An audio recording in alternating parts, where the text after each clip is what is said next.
বরেণ্য সঙ্গীত শিল্পী ফরিদা পারভিনের মরদেহ সর্বসাধারণের শ্রদ্ধার জন্য কেন্দ্রীয় শহীদ মিনারে আনা হচ্ছে। আমাদের সহকর্মী আরিফ হক সেখানে রয়েছেন। আরিফ হককে যুক্ত করে নিতে চাই। আরিফ হক, মরদেহটি আসলে কখন আনা হবে এবং একই সঙ্গে শ্রদ্ধা নিবেদনের পরে তাকে কোথায় নিয়ে যাওয়া হবে বা জানাজাও বা কোথায় হবে সেই বিষয়ে বিস্তারিত আপডেট কিছু জানতে পেরেছেন কিনা? ধন্যবাদ জামিল আমাকে যুক্ত করবার জন্য। মরদেহ কেন্দ্রীয় শহীদ মিনারে আসছে, অন দ্য ওয়ে রয়েছে। এবং আপনারা যেটি জানেন যে সকাল থেকে আজকে বৃষ্টি হচ্ছে।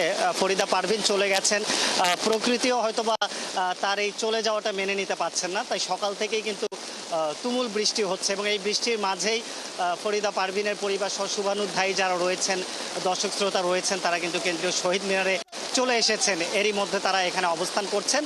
মরদেহ আর কিছুক্ষণের মধ্যে এখানে এসে পৌঁছাবার কথা রয়েছে। এবং এরপরে ঢাকা বিশ্ববিদ্যালয়ের কেন্দ্রীয় জামে মসজিদে দুপুর 12টায় তার জানাজা হবার কথা রয়েছে। এবং এরপরে কুষ্টিয়াতে তার বাবা মায়ের কবরের পাশে এই বরেণ্য সঙ্গীত শিল্পীকে দাফন করবার কথা রয়েছে।